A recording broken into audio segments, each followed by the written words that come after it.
Hey everybody, it's Chief Meteorologist Brad Benovich here at WCNC Charlotte. Today's topic is a fun topic. It's an interesting topic, and it's also probably one of the most misunderstood topics that I get approached about.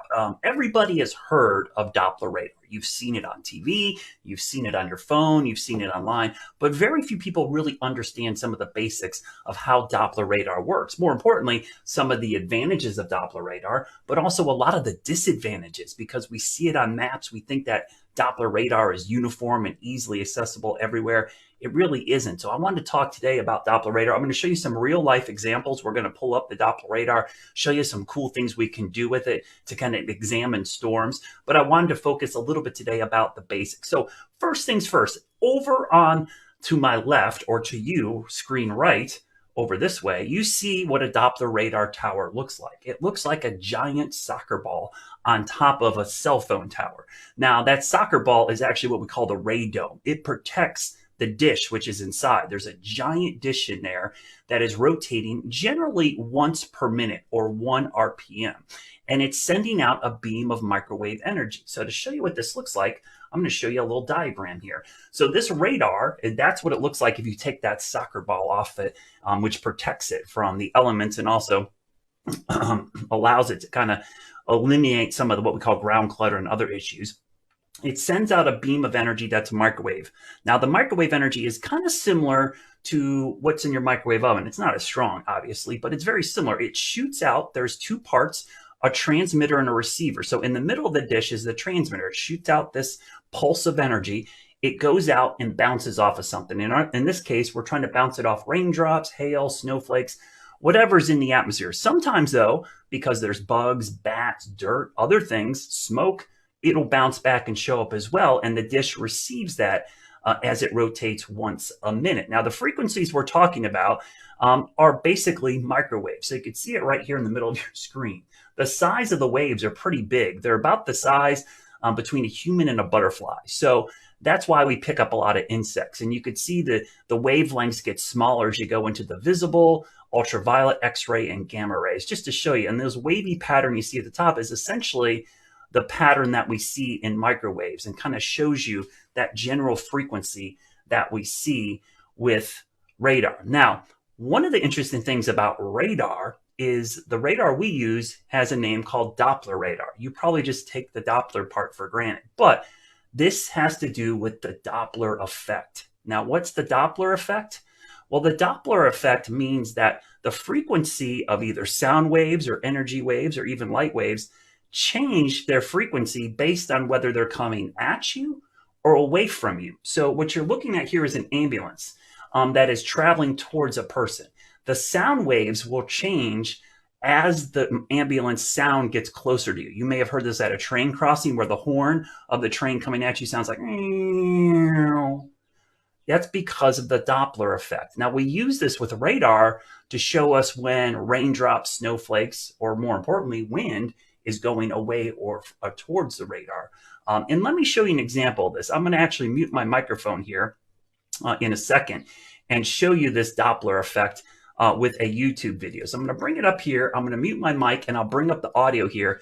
And this is an example of what we call the Doppler shift, the change in the sound of this car horn coming at you and away from you. So here's the example.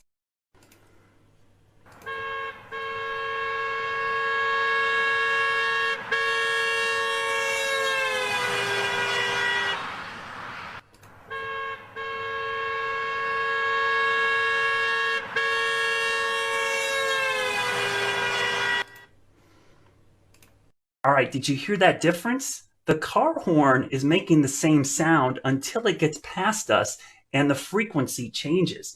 That is the use of the Doppler effect. So why is this so important with Doppler radar? Well, it allows us to see if the raindrops are coming at the radar or away from the radar. So we can actually get wind speeds and direction based on whether the raindrops are going away or towards the radar. So a very important tool that we use. And I want to show you a tour of a Doppler radar that the National Weather Service used. So here's a close-up view of it. Again, 100 feet tall. There's a radome at the top. The dome is about 39 feet tall. Inside's a 28-foot diameter dish. So here's a look at this tower from below. You can see what it looks like close up. Here's all the instrumentation inside. Here's a view from the top looking back. I want to show you the inside here because there's a couple of views inside the radome, and you can see that dish. So there's that giant dish which is rotating within the storm and rotating within the radome and shooting out beams that are bouncing off of something in the sky. Now, what I'm going to do is show you some of the pitfalls of Doppler radar, because here are the locations of all the radars in the United States. Now, when you look at a radar map, you see the whole United States covered in radar. Well, what happens is what you're seeing in between some of these, I'm going to actually grab my telestrator here. So bear with me as I pull it up. I'm going to make it real thick. I'm going to use blue so it's easier to see. So what you're seeing is normally the radar covers all of this, but these are the individual radars. So what they do is we composite the radars together. We fill in the gaps with imagery, even though the coverage is not that great in between. So I'm going to zoom into the Carolinas to show you the location of the radars. If this will let me zoom in. You can see the locations of the radars, and you may have seen me talk about this. We have a little bit of a radar gap, a little bit. It's a pretty significant radar gap north and east of Charlotte, where the radar beam is not as good. And why is this? Well, remember, the radar beam goes out in a straight line. And I'm going to show you a graphic that will explain this. Why is there a problem here? Well, remember, the Earth is curved. So when the radar beam goes out from the radar, it goes out in a straight line. But as it gets farther and farther away, remember the Earth curves, so the Earth gets farther and farther away from the ground. So the radar beam starts looking higher and higher. Also, as the radar beam gets farther away, down here you can see it actually gets wider. So the radar beam starts really thin, but it gets really wide. So the farther you are from the radar, two things happen. The radar beam becomes very broad and the resolution goes down. It also becomes weaker because just like any piece of energy, the farther out it goes, it loses some of its momentum and energy. And it also is looking higher in the sky. So why is this a problem for radars? Well, imagine a storm is 10 to 25 miles away from the radar, or up to 50 miles away from the radar. The radar beam would detect a tornado in the lowest levels of the storm. But as you get farther away, the radar beam is now looking 10,000 feet above our heads, and it might miss what's below it. So radar is not uniformly covering the Earth. I always like to tell people it's like a cell phone tower. When you're close to the cell phone tower, you get 5 bars and a really good signal. If you're really, really far away, you only get 1 bar and you might get dropped calls. So the thing to remember is that when you're looking at radar data, you need to know where the radar is and how close. And that's what something as a meteorologist, we take into account when we're looking at storms. So for instance, if storms are close to the radar, we know we're sampling the lowest part of the storm. As they get farther away, we know we're looking higher up. So there's things we look for higher up that would give us indications of what's happening below. But it's really important to know these downfalls. This is also why a lot of people think storms go around their house, because the storm gets farther away from the radar, it tends to look weaker on your phone. So people will pull up their phone and go, look, it looks like the storm split around me.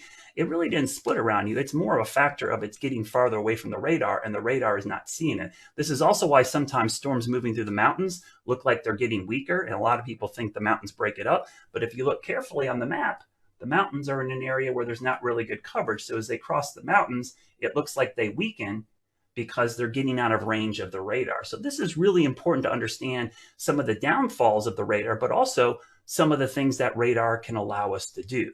That Doppler radar effect, or the Doppler shift, can let us look at some pretty cool things. So this is actually a current radar. So I'm bringing the radar up in real time. The product you're looking at now is reflectivity. So the radar beam is bouncing off of raindrops, maybe even a little bit of hail here, and bouncing back to the radar. But I can look at the Doppler winds as well. So on the right, you can see the Doppler winds and some of these brighter returns up towards Winfield, which is in parts of Louisiana, northern Louisiana, southern Arkansas. You can see those winds, if you look over on the left, are getting close to 60 miles per hour. And we know the plus sign means they're going away from the radar. The negative sign means they're going towards the radar.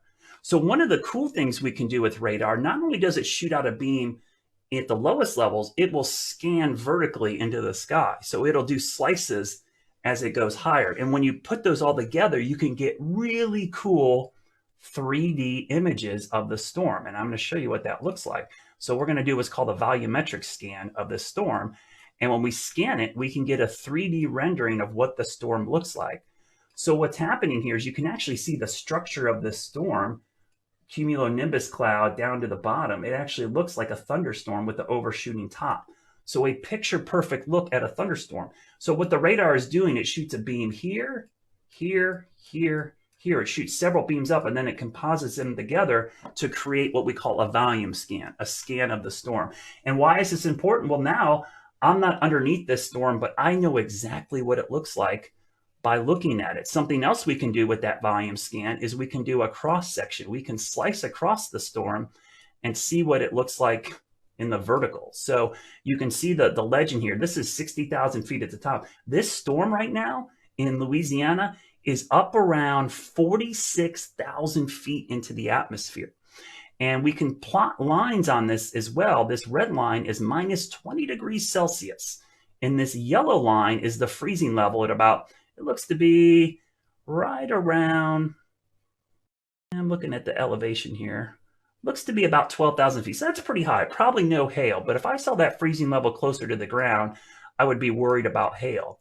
So you can see the thunderstorm updraft has got really strong updraft, bringing rain and precipitation way up here where it's getting cold. Eventually that will drop down to the surface and we can actually scan the storm in the vertical to see what it's looking at. So Doppler radar can tell us a lot of things about what's going on in the storm without actually being under them. So when you see this on TV, remember, this is a radar shooting a beam of microwave energy into the storm and bouncing back. Now, occasionally we see other things on radar. You may have heard me talk about this. We see bugs. Sometimes we see bats. We see birds. Sometimes we see smoke. Any particles in the atmosphere that mimic or look similar to raindrops or snowflakes can reflect the radar beam. And so we use the dual pole radar, which has different products to kind of tell us what's going on in the storm. There's actually numerous products we can show. I can show 4 at a time here. And you can see the different products we can see. One is reflectivity, which you see everywhere on TV, on your phone, online. This is the Doppler winds. This is something we call the correlation coefficient. It tells us whether all the droplets or particles in the atmosphere are the same size. When we see particles that aren't the same size next to each other, that means they're different shapes. So birds and bugs sometimes will show up like that, but also debris in a tornado. This is how we can detect a tornado on the ground. Remember, if a tornado is hitting the ground, it's not going to have raindrops that are uniform, which are relatively all the same size. When a tornado picks up leaves, debris, parts of homes, trees, those are all different shapes. And that will show up on the radar as a very cool color, or in this case, we would see a little hole of lower colors in this blue shade. That would tell us that there's debris. And if it's co-located with a really bright return on the reflectivity and strong winds on the velocity data, we know we've got a tornado. So in fact, a tornado can be detected on the ground by Doppler radar without anybody spotting it. But it has to be within range of the radar. Now, this is great for people that aren't under that storm, because this will give us warning ahead of time. The goal oftentimes is to look for some of the indications that a storm is going to produce a tornado. So we will look for rotation in the mid-levels of the storm first before it drops down to the ground. And that's how we would end up issuing tornado warnings. That's why sometimes we get a lot of warnings, even though something doesn't touch down. We're trying to give a heads up before one does touch down. So there is a little bit of a false alarm rate with detecting tornadoes. Remember, the whole goal is to warn you before the tornado touches down. If we tell you after it touches down, it doesn't do a whole lot of good. So today's topic on Doppler radar, I know it's a very fascinating thing. There's a whole part of meteorology that focuses just on Doppler radar. People who do research, study storms, study new methods of Doppler radar. Doppler radar is always being updated in advance. There's new software, new technology. And in the future, we're going to have something called phased array radar. It's something that the military actually uses to track missiles. And this will be the next generation of Doppler radar. The other goal is to put more radars in. As we mentioned, there's a problem with not having a radar close to you. We have just, they're spread out across the country. We'd love to get small radars. If we can get smaller radars and fill some of these gaps, we can get better data across the entire country. So hope you enjoyed today's topic on Doppler radar. It's always one of those things that fascinates me. It's probably the number one tool I use during severe weather. A lot of folks have access to Doppler radar, but may not always understand some of the downfalls and some of the things going on and some of the false returns. That's the great thing about being a meteorologist. It's like using an X-ray machine. Even though you could see the X-ray, it takes a trained professional sometimes to understand what's going on in that X-ray, or in this case, the Doppler radar.